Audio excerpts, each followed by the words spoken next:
mama a party girl, she just wanna have fun.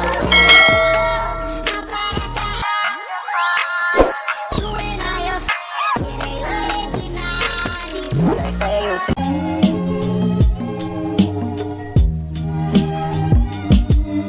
Assalamualaikum warahmatullahi wabarakatuh. Rekan Rau kembali lagi ya di 105 Rau FM.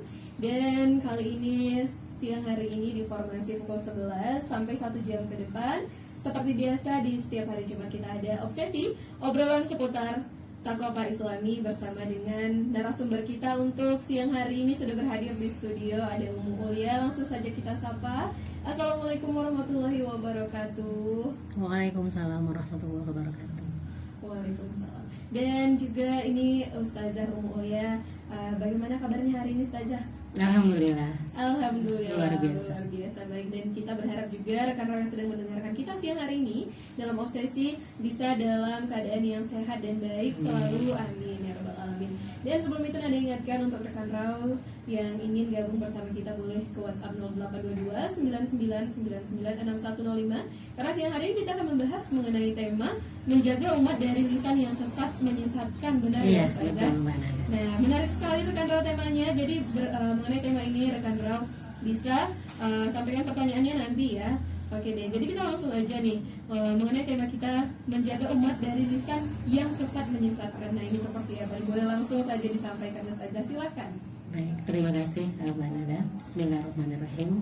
Assalamualaikum warahmatullahi wabarakatuh. Alhamdulillahirabbil alamin wa wassalatu wassalamu ala asrofil anbiya'i wal mursalin wa ala alihi wa sahbihi ajma'in. Rabbi shrah li sadri wa yassir li amri wal 'uqdatam min lisani yafqahu qawli. Rabbana zidna ilman warzuqna fahman wa amalan mutaqabbalan bi rahmatika ya arhamar rahimin. Amin ya rabbal alamin. A'udzubillahi minasyaitonir rajim. Bismillahirrahmanirrahim. Ya ayyuhalladzina amanu udkhulu fis silmi kafah wa la tattabi'u khutuwatis syaiton innahu lakum aduwwum mubin. Shadaqallahul azim.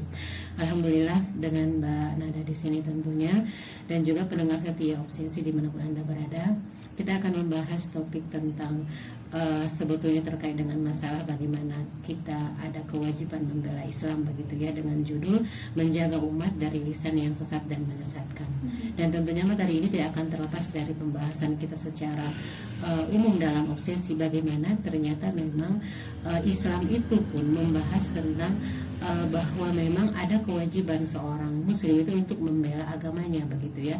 Apalagi dengan kondisi sekarang kita bisa merasakan semakin banyak sekali lisan-lisan yang justru itu dia dikemas dalam bentuk yang cukup bagus gitu ya, tetapi ternyata dia sesat bahkan menyesatkan begitu. Sehingga memang di sini kita perlu membahas kembali bahwa umat ini, kita umat Islam ini memang harus punya bentengnya, artinya punya ilmu begitu, sehingga nanti lisan-lisan yang sekarang sudah semakin banyak kita rasakan, terutama memang sekarang itu kan yang semakin marak itu di dunia sosial media begitu ya. Jadi kalau kita tidak punya ilmunya, tidak punya penyaringnya, banyak sekali lisan-lisan yang itu justru terkesannya baik begitu ya, terkesannya lurus, padahal sebetulnya itu sangat sesat dan menyesatkan. Baik dalam masalah apapun, mulai dari masalah misalnya masalah terkait dengan anak-anak milenial misalnya, bagaimana mereka misalnya membalut dengan bungkusan yang cukup kemasan yang cukup menarik sehingga seolah nanti pacaran itu tuh boleh misalnya gitu ya. Mereka kemas dengan cara yang menarik, bagaimana seolah-olah oh ya udah nggak usah pacaran, kan ada pacaran Islami misalnya. Nah itu kan dia sesat dan menyesatkan begitu ya. Itu kita berbicara terkait nanti dengan masalah di anak-anak remaja misalnya. Kemudian nanti terkait dengan bagaimana kalau yang sekarang lagi ramai kemarin saya masalah politik misalnya, terkait dengan masalah Islam itu misalnya tidak perlu dibela gitu ya. Kan kalian mengatakan Islam itu kan sudah dijaga oleh Tuhan kalian. Islam itu kan sudah, Al-Quran itu kan sudah dijaga oleh Tuhan kalian. Kenapa masih sibuk membela Islam? Nah nanti itu kita bahas, konteksnya berbeda. Kita mengakui Allah itu nggak akan mungkin ada yang bisa ganggu gitu kan. Al-Quran itu juga tidak akan pernah bisa untuk diganggu karena Allah menjamin akan menjaganya. Itu nanti berbicara kontennya, ranahnya ranah akidah gitu kan. Tapi kalau ranah nanti amaliyahnya kan kita ada kewajiban. Kalau misalnya kita tidak perlu membela Islam, untuk apa Rasul dulu berdakwah di Mekah kemudian sampai hijrah ke Madinah? Dalam rangka apa? Kalau bukan dalam rangka membela dan memperjuangkan agama Allah, kan begitu. Contoh yang paling mudah lah gitu. Jadi jangan seolah nanti dibikin dengan bisikan-bisikan kalimat yang sangat indah, tapi ternyata nanti itu tujuannya adalah apa? Tujuannya agar menjauhkan kaum muslimin dari yang namanya kewajiban amar ma'ruf nahi mungkar. Karena kan kita membela Islam itu dalam rangka apa? Dalam rangka melaksanakan amar ma'ruf nahi mungkar. Jadi kalau nanti bisa dikatakan Islam tidak perlu dibela, ada lagi dong dakwah gitu kan. Nggak ada lagi nanti yang melaksanakan misalnya menasihati saudaranya, mengingatkan saudaranya, beramar ma'ruf nahi mungkar. Nanti kalau dakwah sudah ditinggalkan, kita bisa bayangkan apa yang terjadi gitu kan. Kalau nggak ada yang berdakwah, tidak ada yang membela agama Allah, nanti dunia dengan kondisi sekarang yang semakin jauh dari yang namanya kebenaran, yang ada semakin parah dari sisi semakin banyak yang menyesatkan, nanti mengakibatkan apa? Rasul mengatakan dalam beberapa hadisnya bahwa bersabda dalam beberapa hadis bahwa kalau kita sudah tidak ada yang mendakwakan Islam, sudah tidak ada kegiatan dakwah, berdoa pun kita nggak akan pernah diijabah oleh Allah. Kemudian yang namanya musibah akan semakin merajalela di mana-mana gitu kan, baik musibah dari sisi kondisi misalnya alam semesta gitu kan, alam semesta juga sudah marah gitu kan, banjir, kemudian gempa dan sebagainya, kalau sudah tidak ada yang melaksanakan dakwah. Jadi memang bagaimana mereka membuat kalimat-kalimat yang sangat indah tersebut seolah-olah nanti memang oh iya ya. Kemudian nanti mereka juga membuat stigma yang lain. Kalau kita membela Islam, diberilah stigmatisasi. Kalau kalian membela Islam, oh kalian radikal, kan gitu. Muncullah dibikin pembandingnya. Itu yang kita katakan apa istilahnya, stigmatisasi atau monsterisasi gitu ya. Jadi seseorang yang dia nanti membela agamanya, membela Islam, nanti pasti dikatakan labelnya apa? Oh mereka kelompok radikal. Dicap. Jadi takut gitu kan. Itu kan dalam rangka ya Islamifobia juga begitu kan. Jadi serba salah nanti kalau kita nggak punya ilmunya gitu kan. Mau berbuat dikatakan radikal, mau tidak berbuat panggilan keimanan, kita nggak mau Islam itu dinistakan kan gitu. Nah, tentunya di sini kan butuh, kalau dengan kita punya ilmu tentunya akan mengakibatkan apa? Akan mengakibatkan kita punya sikap yang jelas gitu ya. Sikap yang memang berdasarkan kepada apa? Berdasarkan kepada Al-Quran, berdasarkan kepada Al-Hadis gitu. Nah kemudian kalau kita lihat memang kondisi sekarang itu sebetulnya tanpa kita sadari sekularisme itu yang sudah betul-betul menjadi akar permasalahannya. Akibatnya umat itu sekarang dalam menentukan mana yang sesat, mana yang tidak sesat, mana yang benar, mana yang salah itu sudah tidak lagi berdasarkan kepada panduan hidupnya, tidak lagi berdasarkan kepada Al-Quran, kepada Hadis gitu kan. Sehingga nanti kalau misalnya orang kebanyakan mengaruskan sesuatu yang benar itu salah, maka nanti itu bisa jadi seperti itu, jadi dikatakan salah gitu. Karena apa? Landasannya karena memang dia sengaja dibuat mengaruskan, dibikin mainstream seperti itu begitu kan. Tapi padahal sebetulnya itu benar gitu. Atau sebaliknya, yang salah itu jadi dibenarkan karena memang dia diaruskan juga. Diaruskan, diopinikan, digencarkan tengah-tengah masyarakat seolah nanti akhirnya yang salah itu menjadi benar. Padahal harusnya seorang muslim memandang bahwa dia mengatakan benar ada nggak di Al-Qur'annya, ada nggak di hadisnya. Harusnya kan dikembalikan ke sana semuanya. Oh ini perbuatan ini salah. Salahnya karena apa? Salahnya kemana? Haramkah? Makruhkah? Kan udah ada hukumnya. Terus apa dalilnya? Sebab kalau misalnya ada perbedaan pendapatnya pendapat yang bagaimana?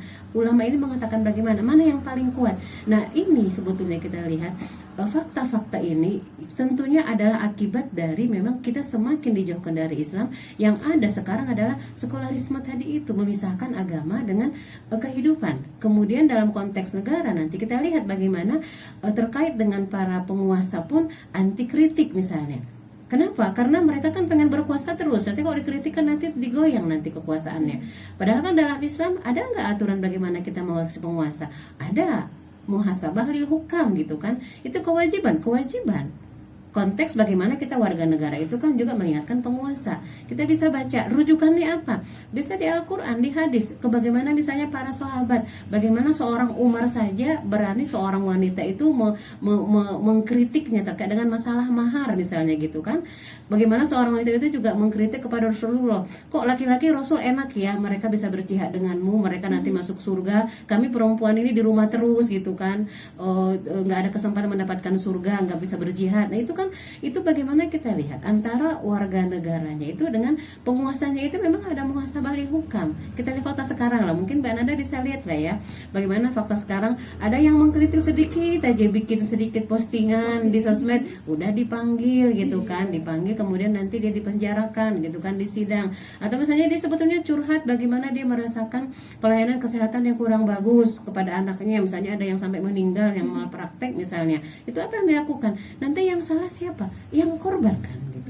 Nah, jadi di sini kita lihat memang baik tingkatan individu, tingkatan masyarakat, tingkatan kita bahkan kita katakan penguasa itu betul-betul memang sudah dijauhkan dari yang namanya standar dia menentukan segala sesuatu harus ada dari agamanya gitu kan, dari Al-Qur'an, dari hadis gitu kan. Nanti muncul pertanyaan berikutnya pasti nanti begini, kalian ini umat Islam ini kenapa sih kami biasa aja kok? Masalahnya umat Islam itu dengan agamanya, adinul Islam itu berbeda dengan agama-agama yang lain gitu. Kenapa sih kita yang paling reseh gitu kan? Masalah pornografi, porno aksi itu kan selalu yang ribut siapa? Umat Islam. Karena dalam Al-Quran, dalam hadis diatur bagaimana tentang menutup aurat. Ya wajarlah kita yang ribut gitu kan. Kemudian sekarang semakin marak yang namanya aborsi, perzinahan, bahkan masalah-masalah terkait dengan pergaulan bebas. Yang paling banyak meributkan siapa? Umat Islam, karena di dalam Islam yang namanya zina itu kan dosa besar. Jadi wajar kita yang memang akan yang paling ribut karena memang Islam itu adalah agama yang dia merupakan ideologi, mabda, mengatur masalah kehidupan mulai dari masalah A sampai dengan Z. Jadi kalau sekarang kita rasakan banyak pertentangan itu, kita yang paling memang meributkan ya. Kenapa? Karena memang kita punya agama yang memang harusnya menjadi landasan kehidupan kita dan sekarang kan tidak gitu kan. Nah, kalau nanti ada diskusi berikutnya lagi begini, ya kalian kan janganlah menjadi mayoritas dan pengen berkuasa. Ya bukan masalah di situnya. Ya kita nanti kembali ke sejarah bagaimana misalnya fakta kita katakan secara empirisnya, secara historisnya, walaupun Islam itu nanti yang diterapkan, agama yang lain kan memang diikutkan juga, dihargai dengan posisi yang sama, warga negara yang sama, punya hak, punya kewajiban di hadapan negara yang menerapkan Islam. Nah ini juga nanti termasuk upaya monsterisasi tadi itu. Hati-hati loh kalian, nanti kalau Islam diterapkan, kita nih yang minoritas akan dilenyapkan, bahkan akan digenoside gitu ya. Tidak sama sekali, itu memang sengaja juga dilontarkan oleh para munafikun, para orang-orang fasik, bahkan orang kafir kita katakan. Jadi nanti ada ketakutan. Makanya kalau kita lihat bagaimana, memang zaman Rasul Islam semua kan enggak. Zaman para ulama Rasul Islam semua, Muslim semua. Enggak, orang Yahudi masih ada, orang Nasrani ada, bahkan orang Majusi pun masih ada gitu kan di zaman itu gitu. Tapi memang masalah akidah itu kan penguasa, kita katakan kalau masa Rasul kan dikatakan khalifah gitu kan, tidak mencampur, tidak mengurusinya karena kan lakum dinukum waliyadin. Tapi masalah bagaimana mereka bermuamalah, hablum minan nasnya, memang mereka wajib untuk terikat dengan aturan Islam. Ya kenapa? Karena di mereka juga kan, di agama mereka nggak ada. Yang punya sistem ekonomi siapa? Islam. Yang punya sistem pemerintahan siapa? Islam. Yang punya sistem pendidikan bagaimana pendidikan yang berdasarkan kepada akidah, sehingga tidak seperti sekarang kita rasakan bagaimana output pendidikan itu cukup miris gitu kan. Islam punya itu, sementara kan mereka tidak punya.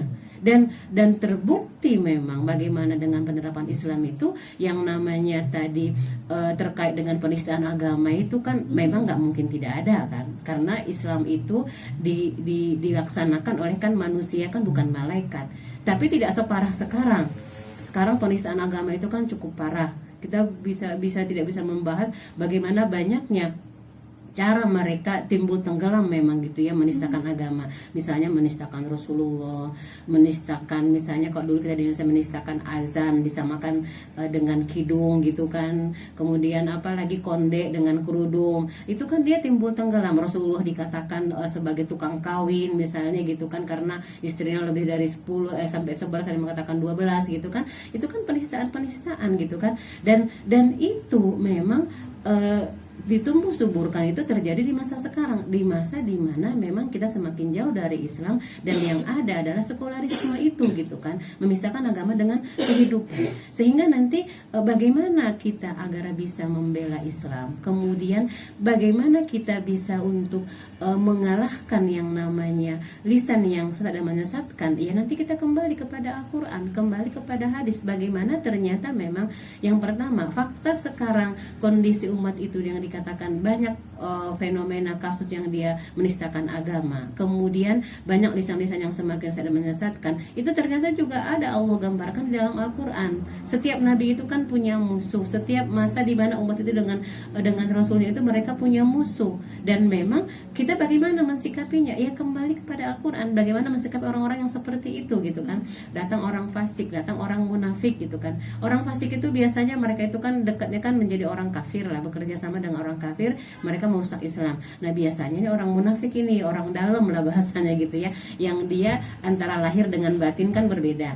Di depan kita dia seolah-olah membela Islam, dia mendukung Islam, tapi sebetulnya dalam hatinya dia sangat benci kepada Islam. Ini yang kita katakan orang-orang yang mereka memang memunculkan pendangkalan ideologi itu dari dalam diri umat Islam. Mungkin yang sekarang yang terbaru kemarin, mungkin kalau Mbak Nada atau juga Mbak Nada memperhatikan di acara di televisi itu, saya kebetulan bukan promosi sih ya, tapi memang faktanya memang yang banyak bahas kan TV One gitu ya, bukan sponsor ya TV One ya. Memang mereka banyak bahas itu. Kemarin itu kan kasus yang marah-marahin kiai itu, memarahin kiai yang di Pasuruan itu, muncul lagi kan masalah bagaimana umat itu kan diadu begitu ya. Kemudian muncul lagi masalah berikutnya kemarin, masalah trending juga di Twitter itu kan film CKDN itu kan jejak khilafah di Nusantara, itu tadi malam dibahas lagi di TV One gitu kan. Jadi memang kita lihat bagaimana kalau kita melihat secara faktanya itu kan umat Islam kan. Jadi kita diadu domba sebetulnya. Yang pro misalnya muslim nggak dia? Muslim. Yang dia yang dikatakan sekarang distigmatisasi, yang dia demonstrisasi itu ajaran Islam dikatakan khilafah bukan ajaran Islam, muslim juga nggak? Muslim. Siapa yang suka melihat itu? Orang kafir kan. Kita berhasil mengadu domba mereka, berhasil memecah belah mereka. Nah, di situ yang kita lihat berarti kan sebetulnya kita umat Islam sekarang itu betul-betul dijadikan sebagai seperti yang dikatakan Rasul itu kan di dalam hadis itu kan seperti santapan yang dia diperebutkan gitu kan di dalam piring itu. Kenapa kita bisa diperebutkan? Karena memang intinya kita jauh dari ajaran Islam. Akhirnya kan kita karena jauh dari ajaran Islam, kita nggak punya standar yang sama. Bagi si A boleh, bagi si B tidak boleh gitu kan. Bagi si A bahkan mungkin haram, bagi si B dia halal gitu misalnya, karena standarnya nggak sama gitu. Dan ini banyak kasus kita rasakan, dan tanpa kita sadari itu akhirnya membuat kita menjadi diantara kita yang justru yang semakin diadu domba gitu kan. Kalau bahasa mungkin kita diporak-porandakan memang oleh mereka, dan itu rata-rata ya memang umat Islam gitu. Kayak tadi malam itu akhirnya kan pas kita lihat, aduh ini gimana gitu kan. Dulu pernah mengatakan bahwa ada yang namanya khilafah itu, pas sekarang tiba-tiba mengatakan tidak ada gitu kan. Bukunya masih ada buktinya gitu kan. Kalau kita bikin buku itu pasti kita kan betul-betul serius itu kan, cari literatur, namanya bikin buku. Masa bisa berubah yang di buku kita mengatakan ada khilafah dalam Islam, pas sekarang ditanya lagi nggak ada lagi khilafah itu katanya. Itu buku siapa gitu kan. Jadi ini kan sesat menyesatkan ini, tapi memang dibalik semua itu kita rasakan hikmahnya. Kita juga harus menjadi lebih berhati-hati. Kenapa? Jangan juga kita itu jadi seolah-olah kan kita nggak membenci dia sebagai saudara muslim, tidak. Tapi yang kita benci itu bagaimana kok dia mau gitu kan, kok dia mau menjadi apa istilahnya bersekutu, apa itu namanya Mbak Nada, ya bekerja sama lah gitu ya, bekerja sama dengan orang-orang kafir dalam menghancurkan Islam gitu kan. Berarti di mana masalahnya? Harusnya kan dia carilah ilmunya, jangan terbawa dengan arus yang justru mengakibatkan kita malah saling sesat menyesatkan gitu kan.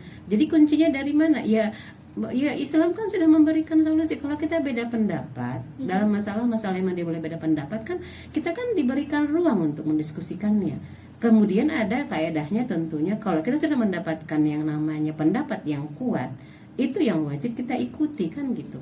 Tidak bisa kita mengatakan yang penting saya melaksanakan ini kan ada pendapatnya kuat nggak? Pendapat imam yang lain bagaimana?